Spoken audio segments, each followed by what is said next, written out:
Shalom Bapak Ibu Saudara yang dikasihi dalam Tuhan.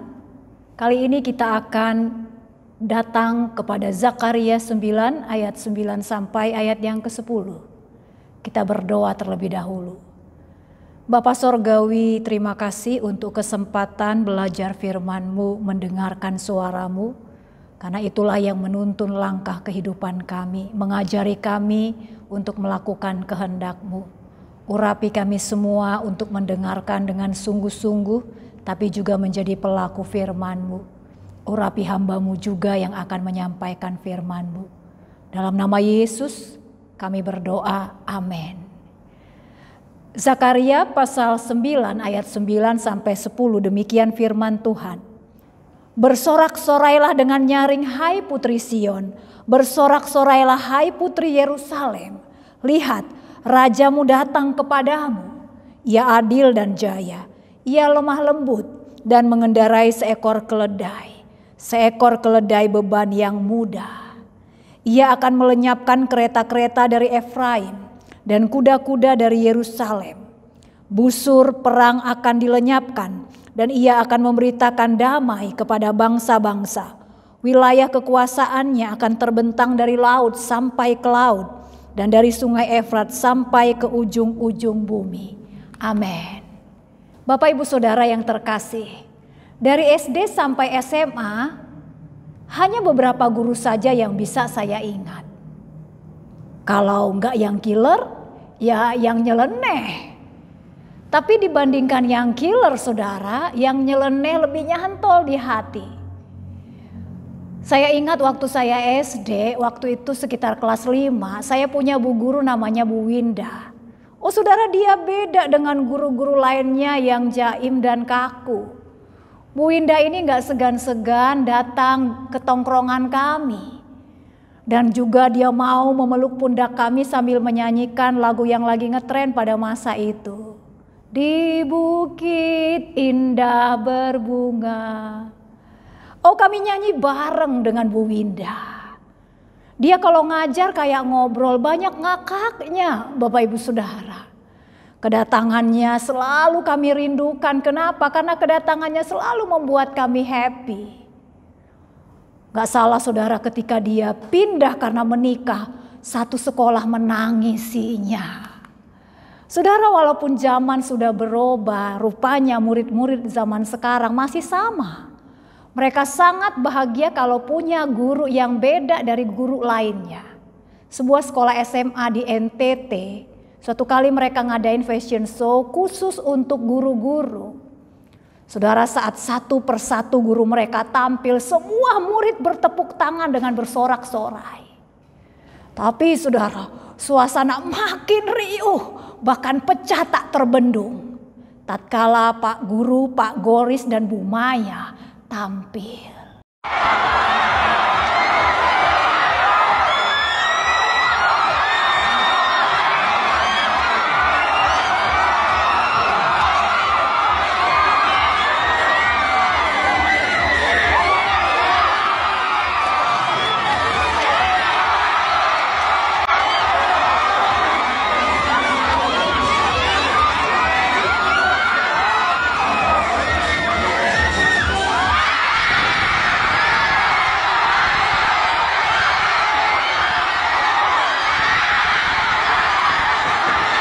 Saudara, waktu saya lihat video ini saya pun ikut ngakak. Saya tahu saudara pasti seumur hidup murid-murid itu mereka pasti tidak akan pernah lupa dengan Pak Goris dan Bu Maya. Kenapa?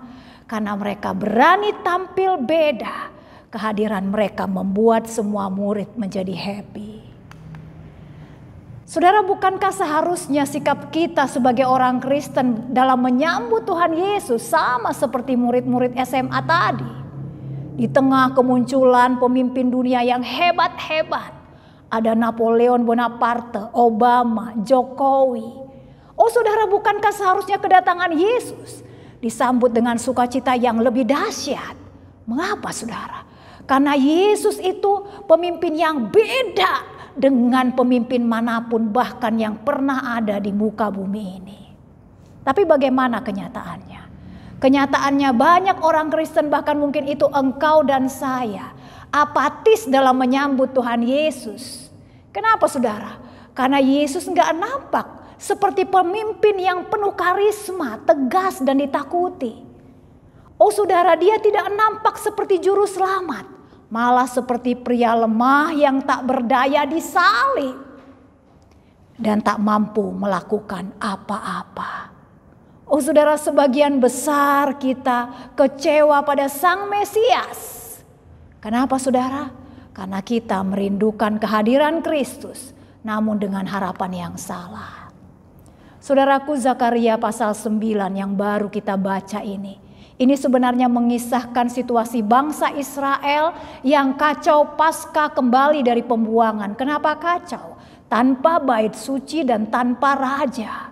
Saudara, kondisi mereka makin terjepit karena mereka mendengar Raja Dikdaya waktu itu, Alexander Agung dari Makedonia, dia terkenal yang sangat kejam.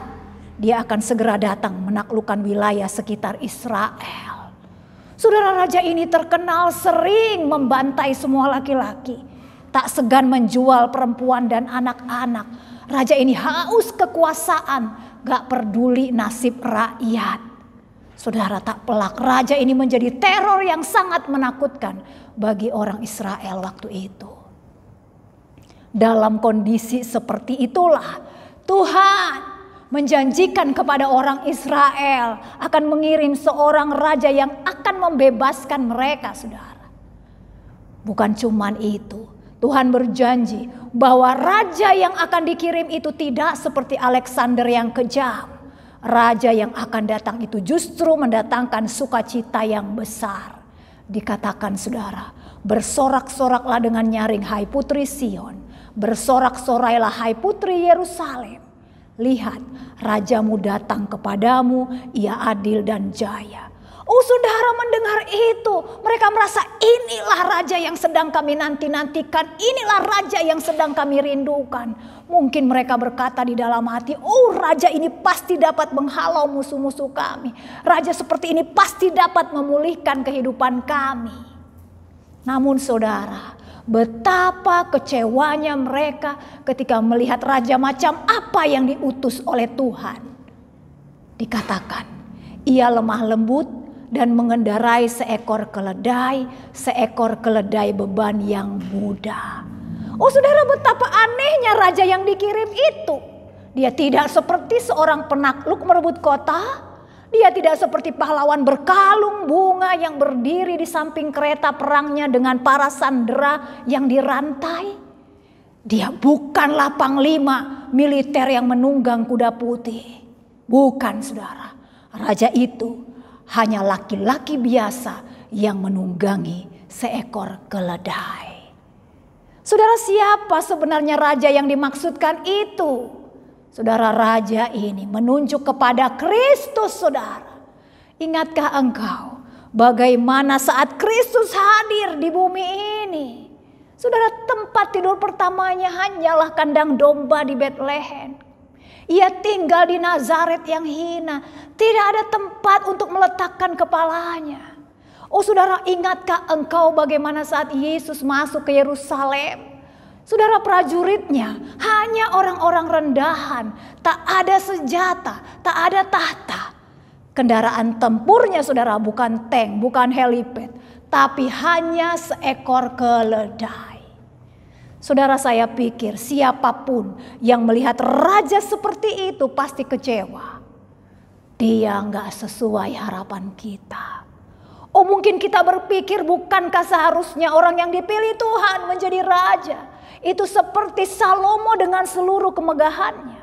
Kita mungkin berpikir, bukankah seharusnya raja itu adalah pejuang yang gagah perkasa seperti Goliat. Namun karena Yesus tidak seperti harapan kita, kita pun kecewa. Saudaraku, sejak ibunya meninggal, Pak Sahat waktu itu masih usia 4 tahun. Sejak itu ia tidak pernah lagi merasakan kasih sayang orang tua. Apalagi kemudian ayahnya segera menikah kembali. Oh saudara, meskipun dia berjuang bekerja keras, Di rumah dan di ladang. Dia pernah cerita pada saya, dia harus tengah malam pergi ke ladang, saudara, memindahkan air supaya ladang bawang mereka terairi baik. Tapi meskipun demikian, ayah dan ibu tirinya gak peduli padanya. Saat kecil dibiarkan kelaparan, korengan, baju cuma satu yang melekat di badannya, saudara. Itu sebabnya sejak tamat SD, ia memutuskan merantau dan jarang pulang. Sampai suatu kali, saudara, setamat SMA, ia terpaksa pulang karena sakit keras. Waktu itu dia berpikir, inilah kesempatan untuk saya mendapatkan perhatian. Apakah dia mendapatkan, saudara? Tidak. Bahkan ibu tirinya berkata kepadanya, kalau kamu pulang cuma nyusahin, lebih baik kamu gak usah pulang. Hancurlah hatinya. Dia kemas seluruh barang-barangnya, padahal dia saat itu sedang sakit keras. Dia memutuskan merantau. Kemana, saudara? Ke Bengkulu. Berbulan-bulan dia luntang-lantung di sana tanpa saudara, tanpa kenalan. Dia berjuang mencari kerja apa saja, yang penting makan. Sampai suatu kali ada seorang kenalan mengajaknya beribadah di sebuah gereja kecil. Oh saudara, ibadah pertama yang ia hadiri begitu menyentuh hatinya. Kenapa, saudara? Karena semua jemaat menyambutnya dengan sukacita. Seumur hidup bagi Sahat itulah pertama kalinya ia merasa dikasihi. Saudara, sejak hari itu, hari Minggu adalah hari yang paling ia rindukan. Saudara, suatu kali dalam sebuah ibadah KKR, Pak Sahat merasakan panggilan Tuhan. Saat itu ia kemudian menyerahkan diri menjadi hambanya. Bagaimana reaksi jemaat? Seluruh jemaat mensupportnya, saudara. Bukan cuma itu, ada sepasang suami istri misionaris dari Amerika mengangkatnya menjadi anak rohaninya. Bukan cuma itu, menampungnya di rumah mereka. Bukan cuma itu, menyediakan semua keperluan Pak Sahat ke seminari. Oh saudara, lihatlah, mungkin luntang-lantung merantau ke Bengkulu dalam kondisi yang sangat sakit parah. Itu pasti bukan harapannya. Tapi ketika Sahat mau mengikuti langkah Tuhan, dia bisa melihat Tuhan bekerja dengan cara baru dan tak terduga. Saudaraku, apakah Yesus belum sesuai dengan harapanmu? Engkau melihat bahwa Yesus tidak seperti lampu Aladin yang digosok-gosok dan kemudian memenuhi seluruh permintaanmu. Dan engkau mungkin berkata, masa Mesias seperti ini? Masa Mesias gak bisa membebaskan seluruh persoalan hidupku? Katanya Mesias. Saudaraku, sekalipun Yesus mungkin belum sesuai dengan ekspektasimu, ikutilah terus langkahnya, saudara. Supaya engkau bisa melihat Tuhan dapat bekerja dengan cara yang baru dan tidak terduga. Saudara, pada zaman Yesus, kalau raja mau masuk ke sebuah kota, itu biasanya untuk menunjukkan kekuasaan dan kekuatan. Itulah sebabnya ketika Yesus mau masuk ke Yerusalem, orang-orang waktu itu mengira bahwa Yesus juga mau unjuk kekuasaan. Benarkah? Tidak, saudara. Dikatakan, lihat, rajamu datang kepadamu, ia lemah lembut dan mengendarai seekor keledai beban yang mudah. Apa artinya, saudara? Saudara, dalam perjanjian lama, keledai dianggap sebagai hewan rendahan. Meskipun demikian, sering juga keledai itu dipakai sebagai kendaraan para raja. Namun, saudara, bukan untuk perang. Kalau perang, para raja ini akan menggunakan kuda perang yang kuat, tangkas, dan cepat berlari. Kapan mereka menggunakan keledai? Raja akan menunggangi keledai saat masa damai. Jadi apa artinya waktu Yesus menunggangi keledai? Itu mau menunjukkan bahwa Yesus memang adalah sungguh-sungguh raja. Tapi Yesus kita itu bukan raja politik. Bukanlah raja yang memimpin perang dengan pasukan tempur, bukan, saudara. Melainkan raja yang lemah lembut, pembawa damai. Saudara, Yesus, dia bukan seperti Kaisar Nero yang tega membakar kota demi ambisinya. Ia bukan seperti Presiden Marcos, saudara, yang gila kemewahan padahal rakyatnya melarat. Tapi Yesus adalah raja yang membuat rakyatnya melonjak kegirangan. Anak-anak dapat bersorak hosana. Para budak bernubuat, orang buta melihat, orang lumpuh berjalan, orang tuli mendengar, orang kusta tahir. Orang-orang miskin mendapatkan kabar baik. Oh saudara, Yesus bukan saja membawa perdamaian di antara manusia, tapi Yesus juga mendamaikan engkau dan saya dengan Tuhan. Dengan cara apa? Saudara, Yesus membayar murka Allah bagimu dan bagiku. Bukan dengan senjata, bukan dengan kuda perang, bukan dengan pasukan militer, bukan saudara, melainkan dengan darahnya. Saudara, Raja Yesus yang waktu itu memasuki Yerusalem pada hari Paskah akan menjadi anak domba Paskah. Lihatlah saudaraku, Tuhan bekerja dengan cara yang baru dan tidak terduga. Yesus membangun kerajaan Allah bukan dengan kekuatan kuda dan kereta, melainkan dengan kekuatan keledai yang lemah lembut. Saudara, terinspirasi dari kelembutan Yesus yang menyentuh hati. Seorang sutradara film, Rob Diamond, ia membuat sebuah film yang mengisahkan saudara tentang kehidupan gadis kecil berusia 5 tahun, Lucy Simmers. Lucy Simmers ini adalah seorang gadis yang sangat mengasihi Tuhan Yesus. Saudara, tiap hari ia menulis pengalamannya bersama dengan Tuhan Yesus di dalam buku diarinya. Tapi sayang saudara, Lucy Simmers ini punya penyakit radang paru-paru akut yang gak sembuh-sembuh. Makin hari makin parah. Sampai suatu kali beberapa hari sebelum Natal, Lucy terpaksa dilarikan ke rumah sakit karena radang parunya amat sangat parah. Saudara, sekalipun dalam kondisi yang amat kesakitan, Lucy masih sempat menebar kebaikan pada semua pasien di rumah sakit itu. Saudara, suatu kali Lucy Simmers bertemu dengan Edgar. Siapa orang itu saudara? Dia adalah napi pembunuh yang terpaksa masuk rumah sakit itu karena sekarat, karena gagal ginjal. Stop please, Daddy. Hi. Hi. I'm sick. I got arterial ammonia. What's wrong with you? Kidneys don't work. I need new ones. Where do you get them from? Someone has to give me one. Daddy, Yes? do I have kidneys? Yes. 2?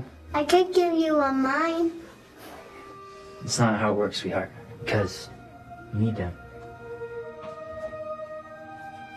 Saudaraku, sekalipun ayahnya melarangnya, kasihnya pada Edgar tidak pernah luntur. Dia berkata kepada ayahnya, "Daddy, please, I don't want Edgar to die." Saudara, saking kasihnya pada Edgar, Lucy ingin memberikan kejutan pada Edgar. Apa itu? Lucy Shimmers and the Prince of Peace. I had a dream of a sad man. Jesus wanted to help him. I was playing. I got sick. Jesus gave you his love. I want to give you my kidney so you can be with your family. Oh, saudara, membaca buku hariannya itu Edgar gak bisa menahan air matanya. Oh, saudara, Edgar merasakan kasih Yesus yang belum pernah dirasakannya. Saudara, belum sempat ia berterima kasih kepada Lucy. Begitu terpukulnya Edgar, kenapa saudara? Ia menyaksikan Lucy pergi meninggalkannya untuk selamanya. I'm sorry, we've done everything we can. Time of death, 6:47 a.m. Lucy! No matter how far you get, Lucy! whether near or far, for Christmas. Things don't always go as planned. We don't always get what we want. God's plan is truly marvelous. We just have to believe. Her heart may have stopped, but Lucy's other organs were perfectly healthy and were donated. And yes, Edgar did receive one of her kidneys according to her wish. But God has a special way of healing all broken things. Edgar kept the faith and got that second chance he so desperately needed. He was eventually released from prison, reunited with his family, and never looked back. They never forgot about Lucy. Saudaraku, lihat, Tuhan punya cara yang baru dan tak terduga memulihkan Edgar. Edgar bisa berjumpa dengan Tuhan Yesus melalui seorang gadis kecil, Lucy, yang sakit-sakitan. Saudara, sekalipun ini hanya sebuah film, tapi bukankah harus jujur kita akui, tidak ada yang menyangka penyiksaan terburuk dan yang paling mengerikan yang pernah ada, yaitu salib, menjadi simbol kasih terbesar. Bukankah harus jujur kita akui, sepanjang sejarah dunia ini, kerajaan Allah bertambah besar, bukan dengan kekuatan pedang, melainkan dengan kekuatan kerendahan hati yang lemah lembut dan penuh kasih. Saudara, lihatlah bagaimana Tuhan memakai 12 murid yang kurang pendidikan. Bagaimana Tuhan memakai si penyakitan Paulus. Tuhan Yesus memakai orang kusta, kerasukan, orang buta, lumpuh, pelacur, pendosa untuk menjangkau dunia. Dan saudaraku, dari orang-orang yang lemah ini, sekarang ada sekitar 2 miliar orang Kristen di dunia. Wow. Saudara, apakah saat ini engkau merasa dirimu adalah orang yang paling lemah? Tuhan dapat memakaimu juga menjadi alat kemuliaan-Nya bagi dunia. Saudaraku, apakah saat ini engkau sedang merasa kecewa pada Yesus? Berjalanlah terus bersamanya, saudaraku. Karena saat engkau putus asa, dengan lemah lembut, Yesus mau menguatkanmu. Saat engkau menangis, dengan lemah lembut, Yesus mau menghapus air matamu. Oh saudaraku, apakah engkau sekarang sedang terjerat ke dalam dosa yang sangat hitam? Datanglah pada Yesus. Yesus akan menuntunmu bukan dengan tongkat besi, tetapi dengan tongkat cintanya, dengan lemah lembut. Yesus mau mengembalikanmu ke jalan yang benar. Saudara, apa cerita musim Natalmu tahun ini?